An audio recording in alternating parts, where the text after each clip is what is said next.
Hello, Laziali all over the world. Welcome to another episode of Lazio Lounge. I'm Vittorio Campanile. With me, a busy Alistair McKenzie. Plenty of things to talk about. We have to talk about Lazio-Venezia, the Monday night match of Serie A. We have to talk about the derby. We have to talk about the table because a big leap for Lazio this Monday. But first, I have to thank our friends of Lazio Toronto for the scarf. Thank you, guys. It's amazing. I really love it. And I will wear it at the stadium now going forward. And I'm pleased that Alistair didn't receive it. So, I mean, you understood who is the best of the group. So, thank you very much for that. And Alistair, shall we start from Lazio Venezia? Not probably the best performance in a while, but three very important points. Well, first of all, let me just put it on the record that I'm not in this for the bribes. I'm not in it for the prizes. It's all about the content for me. So no, I'm quite disappointed actually. I'm a bit jealous that you're getting given freebies while I sit freezing in the press box with nothing. Yeah. Anyway, game. Yes, it was probably not what we hoped for. Because we've made quite a lot of this point where Lazio having a week to prepare for matches should be better, where Lazio are kind of showing signs of improvement and being more cohesive under Sarri in recent weeks and months. And so, given it's been almost 10 days between the Cagliari and Venezia games, and it's Venezia at home, I think we had every right to expect a better performance than what we got. Do you think the fact that there were 10 days had a bad result on the team playing? Do you think it was too many days off? I think Sarri gave 2 days off to the group, to the players, and maybe that affected the result, the performance. Yeah, I did wonder about that as well, because especially the days off, how we saw, well, everyone's probably seen that Sergei went off to Paris because then he goes for a romantic weekend in Paris, and that immediately means, according to the Italian media, that he's joining PSG for the sixth year in a row. Anyway, yeah. So I don't know if that makes the players relax a bit too much.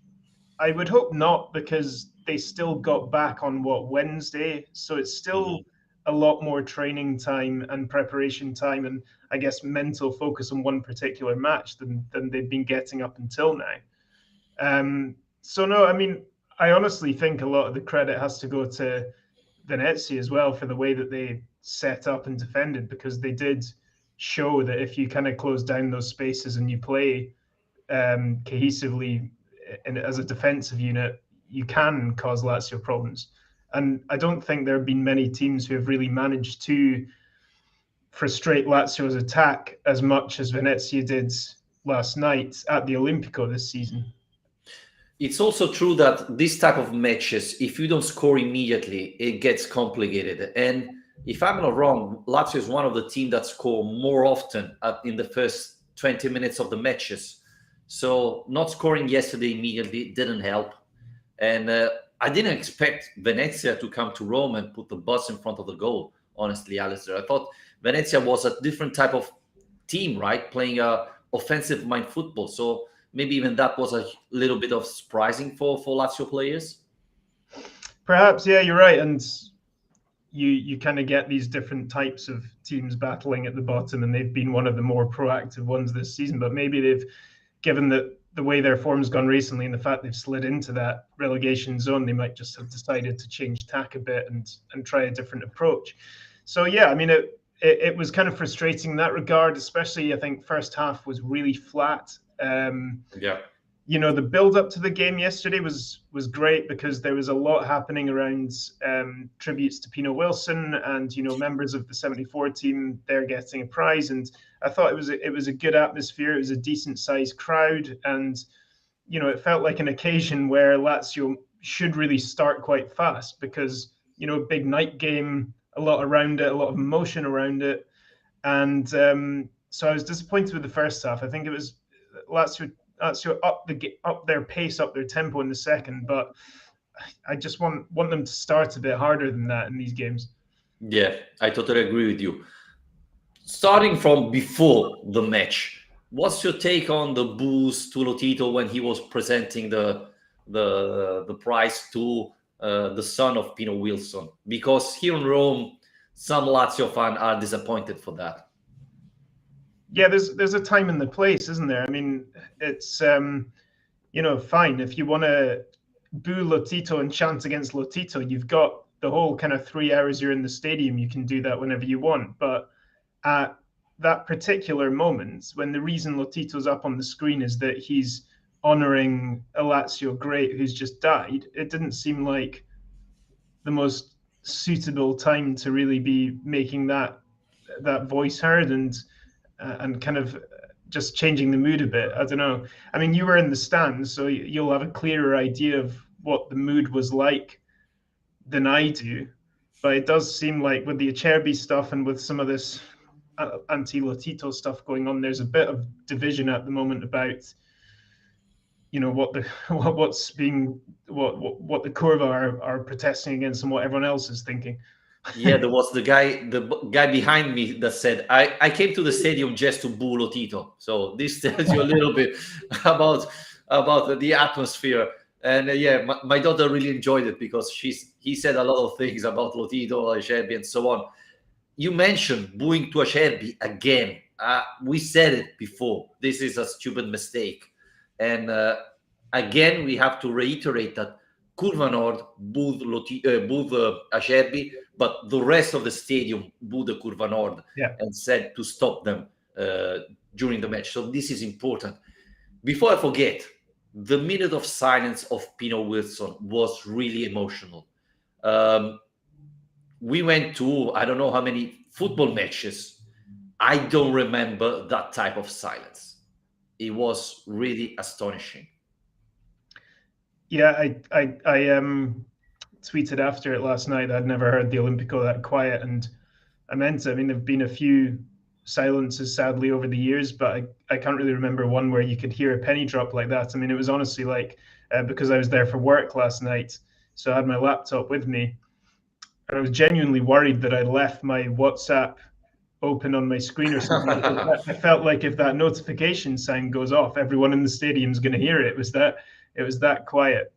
So no, I mean, I think it goes to show how much respect people have for Wilson, for that team, for that achievement. And you're right, it was an emotional occasion. Some banners at both ends of the stadium for him as well, and some nice chants and so on as well. So yeah, it felt like a good send off. I wonder if there'll be more in the derby as well when the choreography's out, or well, we'll see. Yep. My moment. Let's talk about the referee, because again, I thought yesterday it was a disaster. From the stadium, you could really see if Zaccagni was diving or not. I came back home, saw the highlights. I thought there was a clear contact. I'm not saying it was a penalty, but definitely he wasn't diving. And then the penalty. I mean, from the Distinti, where you can hardly see the match, it was clear it was a penalty. How is it possible that the ref 1 meter close to the action didn't see and has to be called from the VAR to give that penalty for Lazio? Really, the ref yesterday was awful. And we are lucky that, I mean, the VAR called him for the penalty. Otherwise, maybe we would be talking about a draw. Yeah, I don't know. I think I'd probably disagree with you on this. I think that essentially what this comes down to is that there's a difference between diving and simulation, and I don't think that Zaccagni dived because there was contact both times, but both times he was intentionally looking to make the contact in order to try and win the penalty. Likewise, at full speed during the game, when he first went down for the second challenge, I did think that was probably a penalty. But looking at it again, I don't think either of them are penalties. So I think the referee is correct in not giving Lazio penalties for those, because otherwise it sets a bad precedent in my mind for the way players try and win penalties. But on the other hand, the yellow cards, perhaps people can be aggrieved with, because it wasn't like what you would call a dive, where there's no contact and a player falls to the floor looking for something. And it doesn't always have to be one or the other. It doesn't always have to be either a penalty or it's a yellow for diving. The obvious issue with it was that Zaccagni had literally just done the same thing about 3 minutes earlier. So I think that was pretty stupid from his point of view, if he was looking for that contact, to do it exactly the same move when he'd just seen that the referee isn't having it. So he's been given the warning. The referee's saying, look, I'm not going to give those, so don't try and fool me. And then immediately afterwards, he does the same thing. So I'm not that surprised he got the booking, to be honest.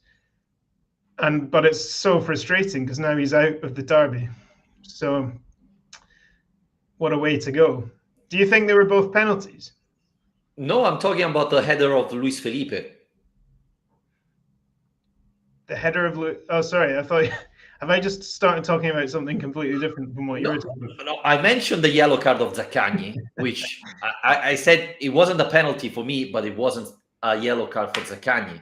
Okay. And the other thing is the big error, because if VAR didn't intervene, then we would never get the penalty on Luis Felipe, and that was a clear penalty for me. And it's embarrassing that ref doesn't see those type of fouls, because they should be clear, easy to spot. It's not been a great weekend for referees, has it? Definitely not. Definitely not. And talking about what you were saying, then every time Dybala is in the penalty box, then it's a yellow card for simulation for him, right? He always starts diving. So, well, I think if players actually dive, it should be a yellow card. What I'm saying more is that if there can be like a tackle made or a block made that makes a player go down that isn't a penalty or a foul for simulation, it's just a tackle or a physical coming together. You know, it doesn't always have to be the two extremes. But yeah, I mean, beyond all the penalty stuff, there was Immobile's goal disallowed for a very tight offside, which is a shame because it was a beautiful goal. Amazing goal. Amazing. Beyond that, I mean, Anderson got in behind once. I think it was the only time in the first half that Lazio got in behind that defence, and his finish was way off target. And then there were a couple of chances after the goal, Alberto and Ciro kind of lashing at quite good opportunities over the bar. But yeah, they really didn't create an awful lot, and it made for quite a nervy ending. I mean, I can only imagine what you were like. The last 5-10 minutes of that game, were you feeling anxious, or were you definitely? But to be honest, Venezia had only 2 shots on target, so this tells you that they didn't create that much. So Lazio was defending definitely better. But you know, when you don't close those type of matches, the last minutes could be really, really dangerous. And so obviously we were worried. I think, again, we saw Lazio enjoying too much playing and not being cynical and trying to score more goals. We had 67% of ball possession and only 1 shot on target. I mean, this is not acceptable, Alison. 1 shot on target, 67% of ball possession. Venezia had more shot on target than Lazio, 2 against 1. So this is where I'm a little bit concerned. Lazio should try to score, and then, you know, when you're 3-0 up, then you can start making back heels or whatever you want. But not when you're still 1-0 up.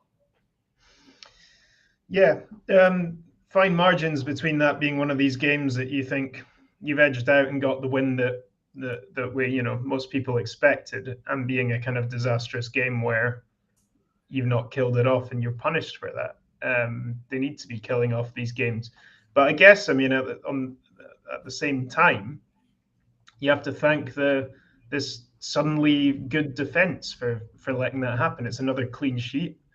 It's absolutely remarkable run defensively that they're on. And Patrick started at right back. What did you think of right back Patrick?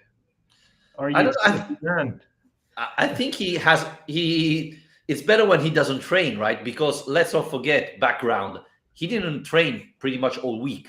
So there was big question marks The newspaper the day before said that probably Lazzari would have started, even though he just had one training with the rest of the team. And instead, Patrick start, and probably one of his best performance. I think we mentioned, right? Probably it's better Patrick on the right back that rather than central defender. I think there he has more space to run. He's less close to our penalty box, so he's less dangerous for us. So I think he played well, but even his eye didn't play as bad as usual. So this tells you a lot about our performance. Yeah, I mean, even though I think about 30 seconds into the game, I clocked it when Okereke got the ball and he just ran in a straight line all the way down the left wing, and I was just thinking, where is Patrick gone? So at that point, I thought we were in for a long night. But yeah, you're right. He did rally and he did okay. Yeah, he did okay, and I agree. I think he's probably better suited in a way out there than in the center. Thanks, Joaquin, for the comment. Alistair, we have 3 players that could have missed the derby: Zaccagni, Pedro, and Luis Felipe. Of the 3, the most that I had thought had chance to get a yellow card was Luis Felipe. Instead, he played a good match, being very careful, I thought, especially in the first half. But overall, that was an encouraging performance from the Brazilian, who didn't play very well in the last couple of months. Yeah, I just get the feeling that the whole thing feels. I mean, I know they were on a good run already before Acerbi came back, but I think that now Acerbi's there, he is such a calming presence for everyone that it helps. I mean, I think we got a question about the defense from Karsten Krok, who said, "What's happened? You know, it's defense is doing really well, not letting in a bunch of stupid goals anymore. Is it Strakosha? Is it Lucas Leiva?" And I think it's a bit of everything. And Sari kind of touched on this yesterday. I think he was asked about Lucas and said, you know, he's improved a lot since the first few months, which is evident for everyone to see. But also the fact that Alberto and Milinkovic have improved in their willingness to get back and help with the defensive side of the game. So I think it's all of this together, really. It's not just individuals improving, which I think we have seen in the likes of Strakosha and Lucas Leiva, but also the actual Lazio actually defending as a team and feeling more comfortable off the ball than they were to begin with, when it seemed like 1 or 2 passes could slice open the entire team. So I think Acerbi back makes a big difference, because it's reassuring to me. I don't know if you agree, but I found it reassuring to see he's come back from quite a long injury at that age, and he looks sharp. Like he looks as good as he was before in my eyes. I don't know if we mentioned it here already, but I think Luis Felipe needs a leader like Acerbi close to him to manage him, and that's why with Acerbi near, Luis Felipe plays better. And overall, I think the movement of our defense have improved. They learn what Sarri wants from them. And yes, Sarri said that even Luis Alberto and Milinkovic have improved, but I think the condition of Leiva has improved, and that helps everybody. Again, yesterday, a great performance from Leiva, encouraging. And he played all the 90 minutes, which is something that doesn't happen very often. And this leads me to another question, Alistair. Yesterday, during the match, when Lazzari came in, Lazio made only 3 substitutions yesterday. I don't know if it's the first time during the season, but definitely was a huge surprise. We had other options on the bench, and you could rotate a little bit more, thinking that Sunday there's a derby. Instead, only 3 substitutions: Lazzari, Basic, and Pedro. Which is a kind of classic now, isn't it? I mean, it's Basic has become the kind of classic substitution, and Lazzari as well, to be honest. And then whoever is kind of on the bench from that front 3. So it's not a huge surprise. I mean, I guess it comes back to the same kind of thing where you're looking at that Lazio bench for game-changing substitutions, and there aren't loads of options beyond what he did. I think Lazzari had a really good impact when he came on, though, in an attacking sense, certainly. So, yeah, I mean, I think it just comes back to the same old squad depth issue, whether there's players there who Sarri sees as being too limited, or players there who aren't, developed enough, who aren't sharp enough yet to be trusted in these high pressure moments. Could be all those things. But yeah, the But likes of Cataldi, for example, would usually, if we're having 2 games in a week, Cataldi would probably have come on for Lucas in that kind of moment. So I guess that was a change. But what happened with Aqua Pro? Do you remember at the beginning of the season, Sarri praising Aqua Pro, and now I think this year he hadn't played a single minute. And again, Cabral, he just arrived and he's already disappeared. I mean, no chance. He didn't warm up, nothing at all. Yeah, and Kamenovic, who even before this game, when Radu goes out injured, Patrick and Lazzari have both hardly trained. Maricic is suspended, and even while there's this kind of fullback crisis going on, I don't think anybody ever really kind of expected Kamenovic to step in and get involved at any point. So no, he didn't even try it, right? He didn't even try it, giving a go in the training. Kamenovic was never mentioned as an option, which, again, what's going on? Why do you sign a player who you think is not even good enough to try it in the training in that position? I mean, I don't know what to say anymore. I mean, I don't want to say we have to be like Juventus, that you sign Vlahovic, that change your season, but someone that could help. It would be nice. Yeah, someone that could help at least. I mean, I think Cabral came in the first 2 matches and that's it, right? Yeah, it's Cabral's more mysterious because actually he's looked pretty good actually when he's played. He doesn't look like because I think the sense with Kamenovic all along has been that he's probably just not good enough or not ready. Mm-hmm. Whereas Cabral, we've seen him play and we know that there's a player there because he looks technically capable and he looks like he can operate in a couple of different roles that makes him very useful. So I guess that then comes down to the question of how serious Sarri is about the idea of him being the Vice Immobile, because if Cabral is very much seen in his eyes as just being a number 9, then that means he's only going to get a chance when Chiro's not playing. And a game like yesterday isn't the kind of night you're going to take Chiro off. No. So perhaps it's just along those lines. Thank you, Willie, for your comment. Alistair, after the match, Maurizio Sarri said something really important. We should talk about that. Because Sarri said, we know that the derby is important, but here in Rome is too much important. It cannot be a match that decides the season. It's all the season. It's not just one match. It's important winning against Roma, but it cannot be everything. So, is it right?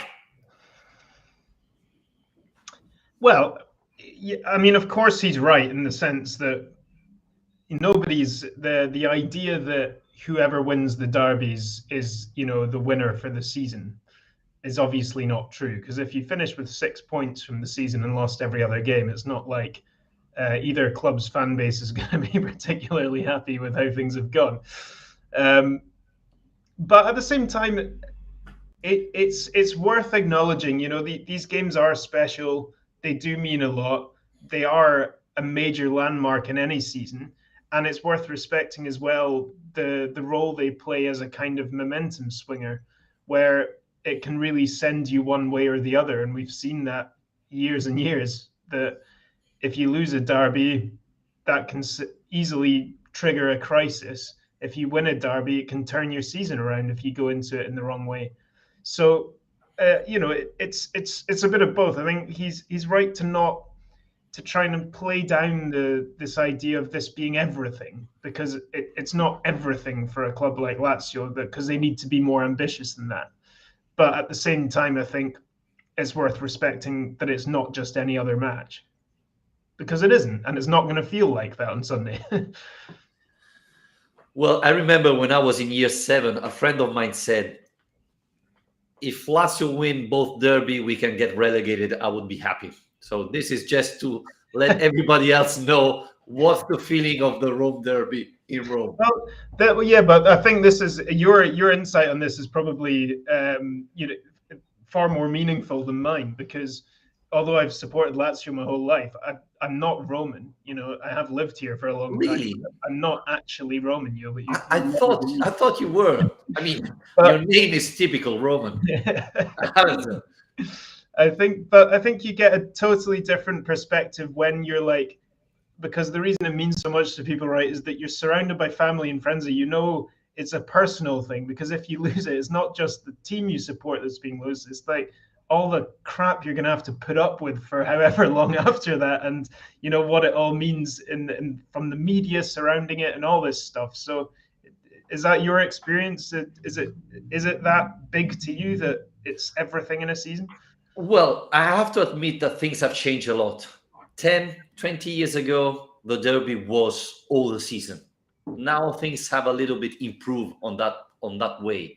I mean, the derby, beginning of the 20s, would start 1 month earlier than the match and would finish 1 month later.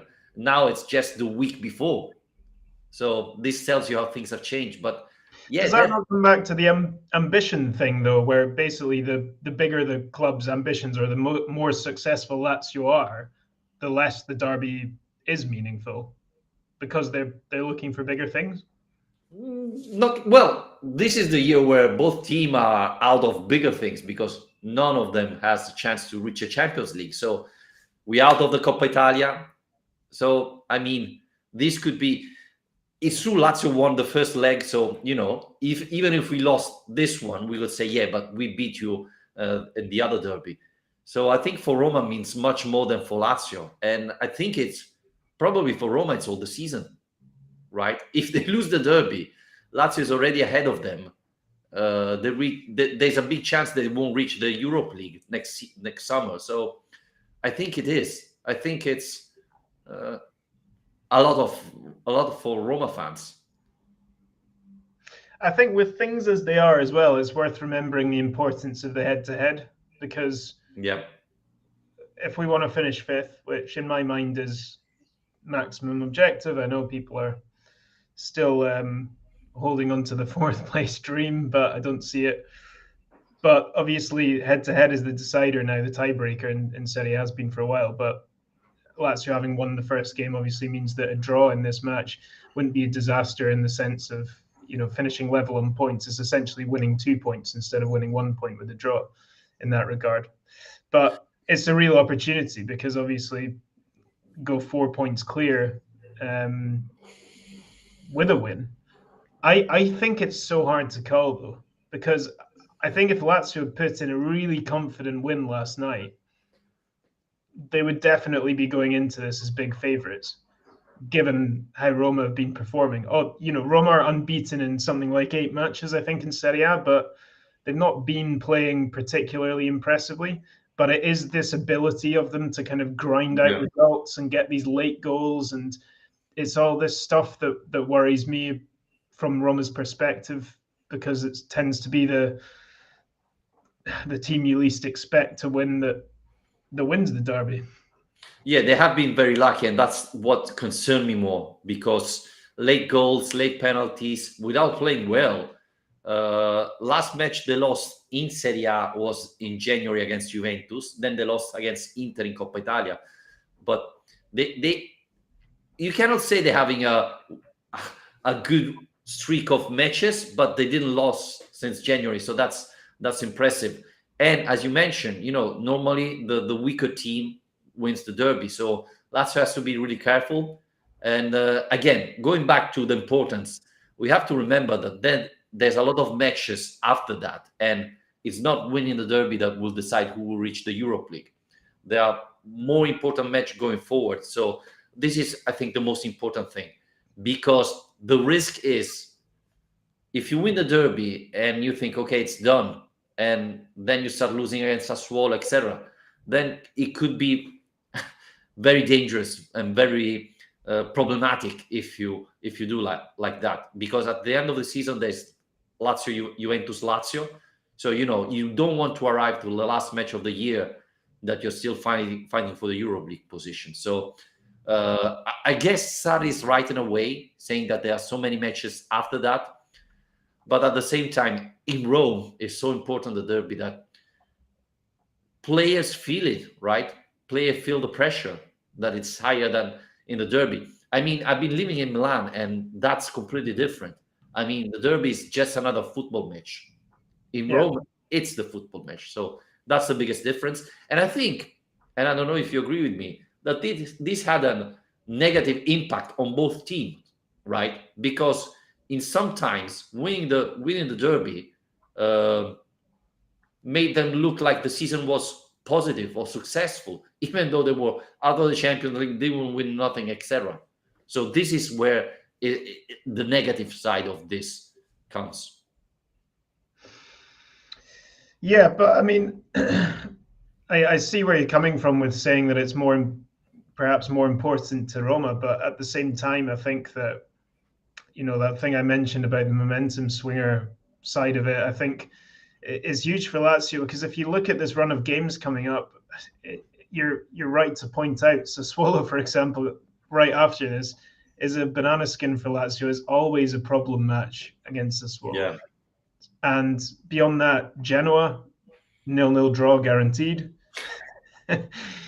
Torino have just held Inter and should have beaten them. They're a difficult team as well. And then Milan. So this 5-game run here is, I think, as a block, is probably more crucial than just this one game. But it's so important to me to get that win, to get off to a good start here, because it is a direct rival for that 5th place, and there's a 4-point gap to be opened up. And really, with the extra time to prepare, with the form that they're in, with the way they've been playing, I think Lazio should be looking to win this match, and confident that they can win this match. But I don't know how much, because I've seen quite a lot of comments from Roma fans about this, that it's so unfair that we have to play a Europa Conference league game in the middle of the week where you get a full week off. And it's like,